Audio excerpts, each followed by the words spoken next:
हाँ तो मेरे प्यारे बच्चा लोगों, कैसे हैं आप सभी। आई होप घर में होंगे, स्वस्थ होंगे। मेरी ईश्वर से यही प्रार्थना है कि आप बिल्कुल इसी तरीके से घर में रहें, स्वस्थ रहें, पढ़ाई आपकी लगातार चलती रहे। बच्चों, आप देख रहे हैं TRPS online classes YouTube channel, और सबसे पहले आप सभी का इस चैनल में स्वागत है। एजुकेशन से संबंधित है यह चैनल, और इस चैनल में मैं जिनी कुशवाहा आप सभी को वीडियोज़ के माध्यम से कक्षा 10 की गणित पढ़ा रहा हूँ। पिछली कक्षा में बच्चों हमने बताया था दो चरों वाले रैखिक समीकरण युग्म के हल की आलेखी विधि। मेरे प्यारे बच्चों, आज के सेशन में हम आपको बताने वाले हैं दो चरों वाले रैखिक समीकरण युग्म के हल की प्रतिस्थापन विधि। दूसरी विधि है ये, और बच्चों मैं आपको बता दूं कि ये सबसे आसान विधि है। इस विधि से आप समीकरण युग्म को हल करेंगे बहुत ही आसानी से। तो बच्चों आप यहाँ पे देख सकते हैं,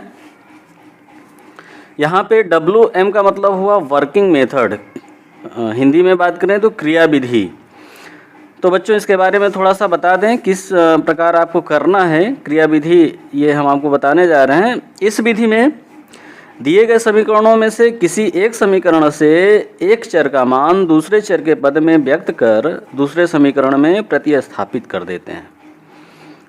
तब हमें एक चर में समीकरण प्राप्त होता है, जिसे आसानी से हल करके चर का मान ज्ञात कर लेते हैं। पुनः इस चर का मान पहले या दूसरे समीकरण में प्रतिस्थापित कर दूसरे चर का मान भी ज्ञात कर लेते हैं।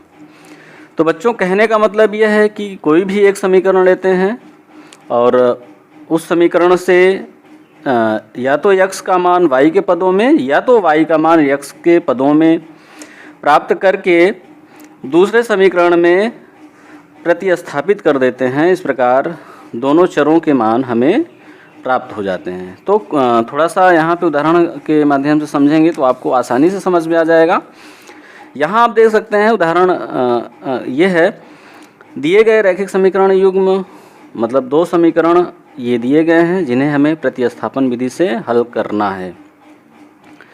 तो पहला जो समीकरण है वो है 2x माइनस y बराबर 1, और दूसरा समीकरण है x धन 2y बराबर 13। तो इसको किस प्रकार हल करेंगे, तो यहाँ बच्चों आप देख सकते हैं क्रम से हल।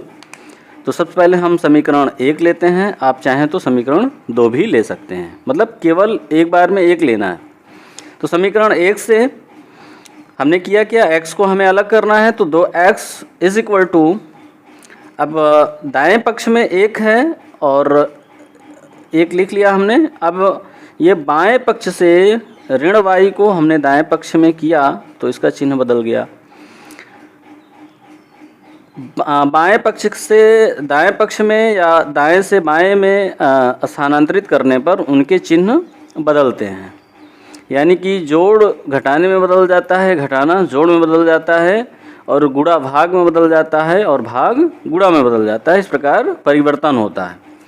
तो यहाँ आप देख सकते हैं 2x बराबर हो गया 1 धन y हो गया, और x बराबर, यहाँ पे देखिए 2 से गुणा है x में, ये गुणा जो है उधर जाएगा तो भाग में बदल जाता है, यानी कि भाग हो जाता है, उधर जाता है। तो ये पूरे में 2 से भाग हो गया, यहाँ पे गुणा था और उधर किया हमने तो ये भाग में बदल गया। तो x का मान हमें y के पदों में मिल गया 1 धन y बटे 2।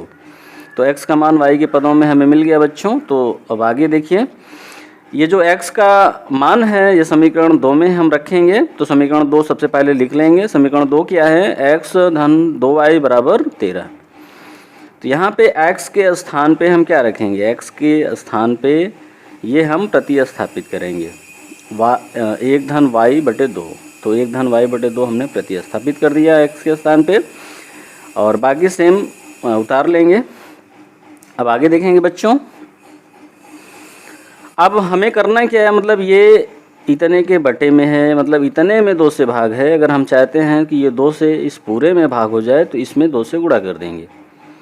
तो हमने 2 से इसमें गुणा कर दिया, चाहे ऐसे समझ लीजिए, चाहे एलसीएम प्रोसेस जो होता है। तो एलसीएम प्रोसेस जो होता है वही है, यहाँ पे आसानी से समझाने की कोशिश कर रहे हैं। ये इतने में भाग है, अगर इससे इसमें गुणा कर देंगे इस पद में तो ये पूरे में भाग हो जाएगा 2 का। तो हमें यही करना है। तो 2 से इसमें गुणा कर दिया हमने, 2 दूनी 4y। तो अब क्या है, पूरे में भाग हो गया 2 से। तो अब यहाँ पे ये समजातीय हैं, तो इनको हम जोड़ लेंगे। 4y में 1y जुड़ जाएगा तो 5y हो जाएगा और 1 रहेगा ही। तो 1 धन 5y बराबर, अब ये 2 से भाग है पूरे में और इसको उधर करेंगे तो ये जाके गुणा में बदल जाएगा। 2 से इसमें गुणा हो जाएगा तो 2 से 13 में गुणा करेंगे तो 26 हो गया, यानी कि 1 धन 5y बराबर 26 मिल गया। तो बच्चों आगे की क्रिया देख लीजिए आप। अब हम करेंगे क्या, y का मान निकालना है तो y वाले पद को हमें रोक लेना है, यानी कि 5y को रोकना है बराबर, बाकी इसको उधर शिफ्ट करना है तो उधर जाएगा तो ये धन है जो ऋण हो जाएगा इसका चिन्ह। तो 26 ऋण 1 हो गया तो 26 में 1 घटाएंगे तो 25 हो जाएगा। तो 5y बराबर 25। और y का मान निकालने के लिए ये जो गुणांक है, y का गुणांक 5 है, ये भागांक में बदल जाएगा, यानी कि 25 में 5 से भाग हो जाएगा तो 5 पचम 25, यानी कि y का मान आ गया 5। तो यहाँ पे बच्चों आप देख सकते हैं y का मान हमें मिल गया।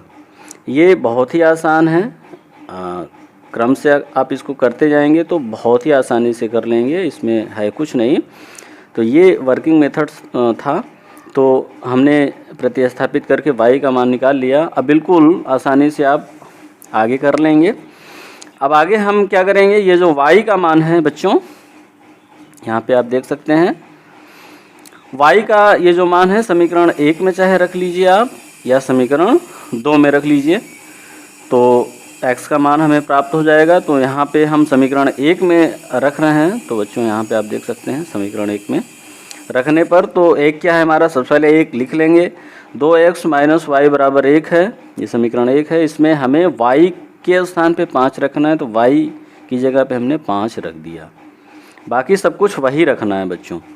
तो 2x को हमें अलग करना है, तो 2x इज इक्वल टू, अब इस -5 को उधर शिफ्ट करना है दाईं ओर, तो इसका चिन्ह बदल जाएगा, धन 5 हो गया, एक तो है ही है।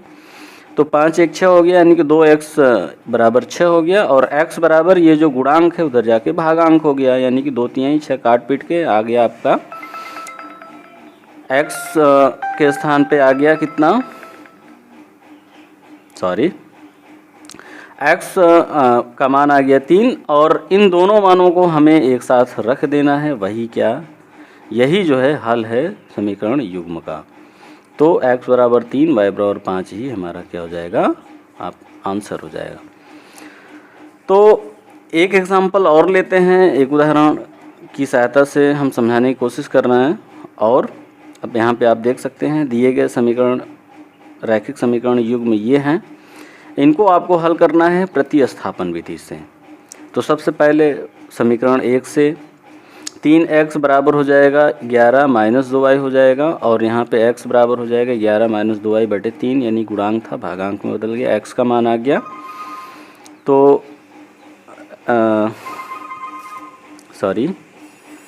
x का मान आ गया आपका, x का मान जो है y के पदों में व्यक्त हो गया। अब ये x का जो यह मान है, ये समीकरण आप 2 में रख दीजिए, चाहे 1 में रख दीजिए, 2 में रख दीजिए। यहाँ पे आपको 2 में रखना है, क्योंकि 1 से आपने x का मान निकाला है तो 2 में रखेंगे। 2 में प्रतिस्थापित करने पर तो सबसे पहले 2 आप लिखेंगे, 2 हमारा समीकरण 2 ये है, और इसमें x के स्थान पे यहाँ पे ये हमने रख दिया, ये मान, तो ये रख दिया हमने।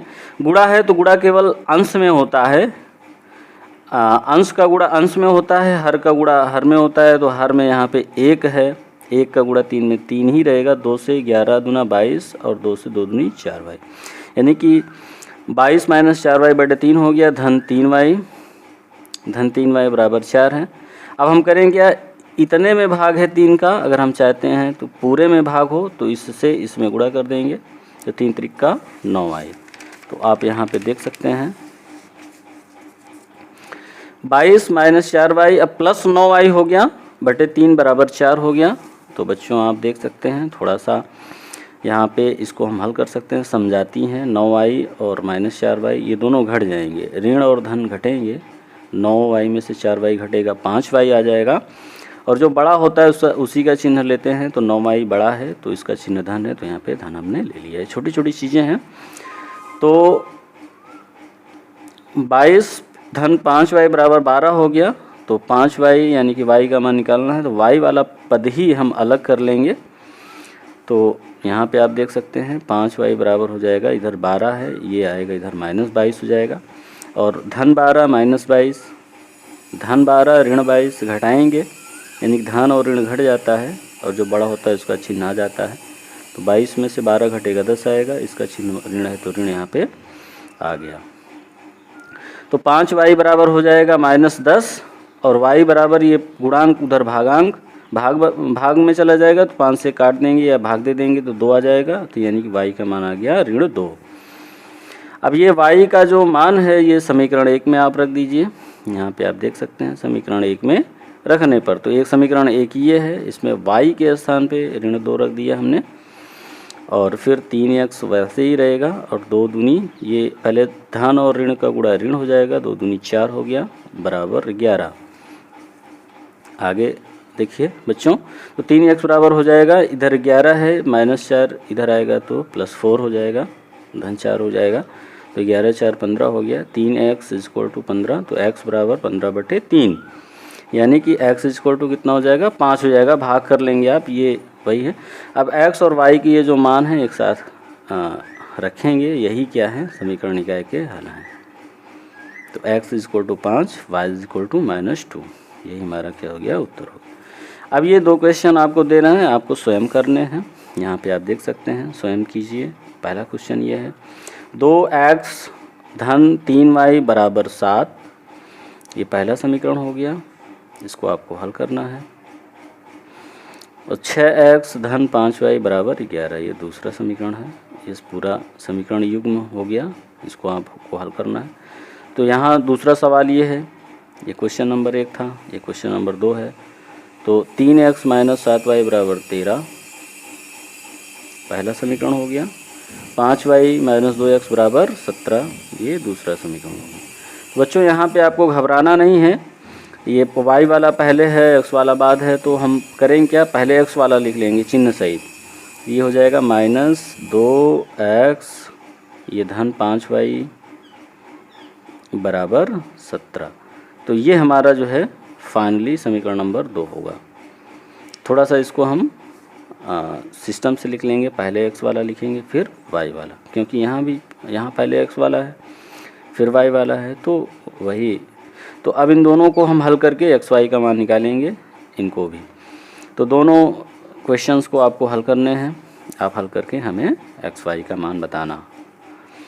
तो बच्चों इसी के साथ ये सेशन यहीं पे समाप्त होता है। नेक्स्ट सेशन में बच्चों हम आपको तीसरी विधि बताएंगे, जिसका नाम है विलोपन विधि। धन्यवाद।